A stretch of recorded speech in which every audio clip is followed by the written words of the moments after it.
Hello Internet, Mike Byrne aka Magic Man here again from MMOBomb.com, and it has been a huge news week for Phantasy Star Online 2. As many of you know, we got the Steam launch announcement, and the news has just continued, and this is on top of the Phantasy Star Online 2 New Genesis information that we covered over on MMO Bomb last week and did an episode of this very show on to kind of break down what we knew so far about the two different titles.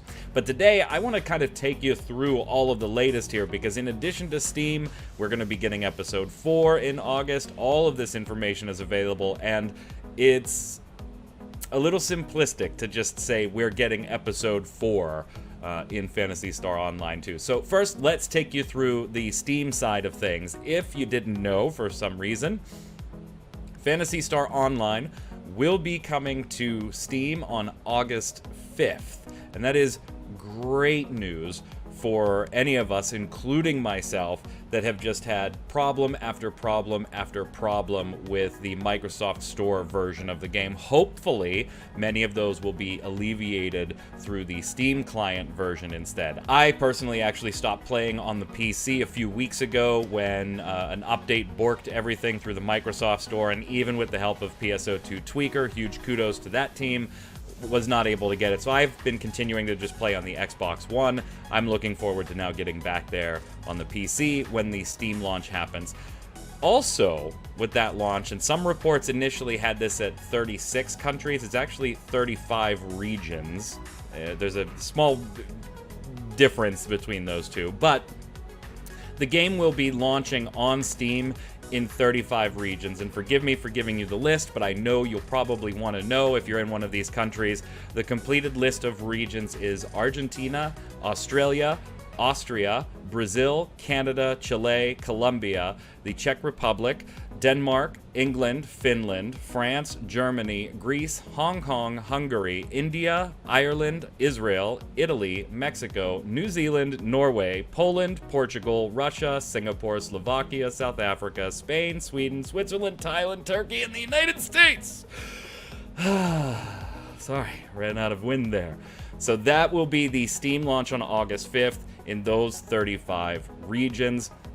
You'll be able to download the game and play via Steam. So that is great news for those of you that have been switching your Xbox or switching your Microsoft Store to a North American platform just to make the product show up. Now, on Steam, it should be available in those 35 regions next Wednesday, August 5th. That is next Wednesday, right? Yes, next Wednesday, 1 week from today, from recording. In addition, if you play on Steam, and I'm going to show you some of these rewards here, you will have the opportunity to kind of take part in a collaboration between Phantasy Star Online and Valve. And for doing very, very basic things, you will collect some pretty nifty rewards. And this will also start on August 5th, next Wednesday. So first off, if you log into PSO2 on Steam and you retrieve the reward, you go to your Visiphone. That's basically your mailbox for those of you that have never PSO2'd. You can get a campaign item that just for logging in, and that's going to be the head crab emote and some additional login rewards, mostly things that you're going to use to up your experience or up your Meseta gain or things like that while you're playing. You do get a back unit too, a back piece of armor for those of you, again, unfamiliar to PSO2. If you log in via Steam and complete any quest once on normal or casual difficulty or higher, you will then pick up Pyro's gas mask, which is considered a hairstyle in the salon of the game, or you can get Alex's hairstyle from Half-Life Alyx.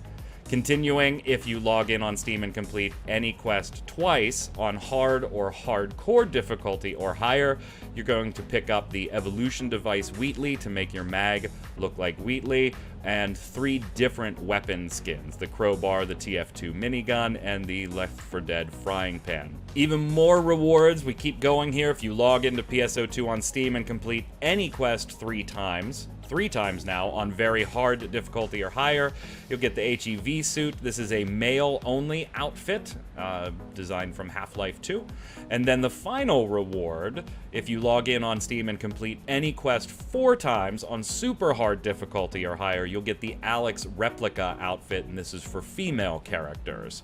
So lots of rewards on the table there. There's going to be additional rewards through the title counter as well. Some weapon camos are going to be compatible with more than one weapon type. So lots of different options as far as rewards here, just simply for logging in and doing some quests a number of times on Steam.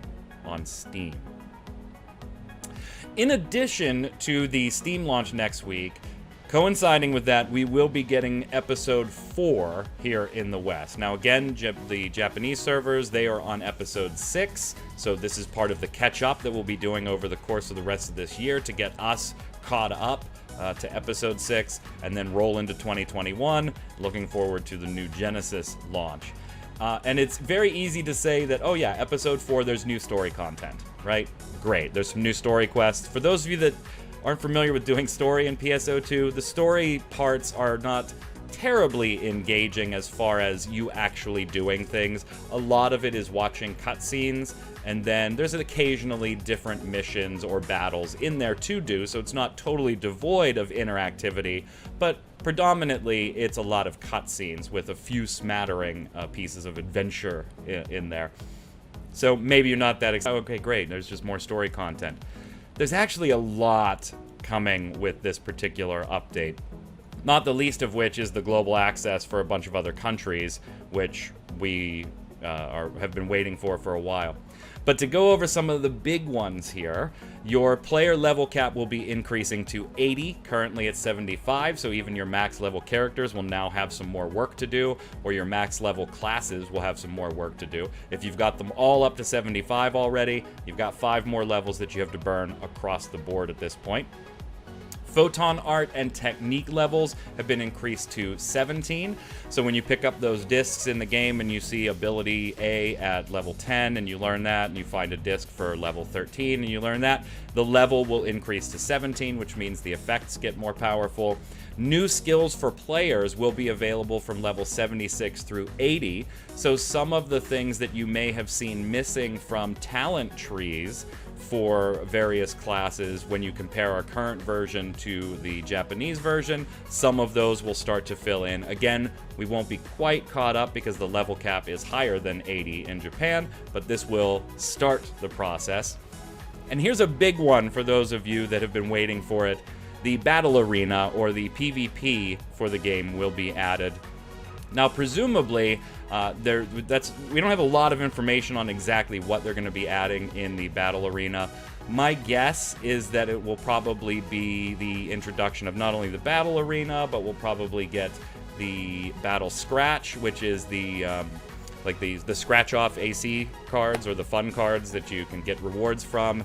The Battle Coin system, where you farm up the coins in the matches and you can spend them through a particular vendor.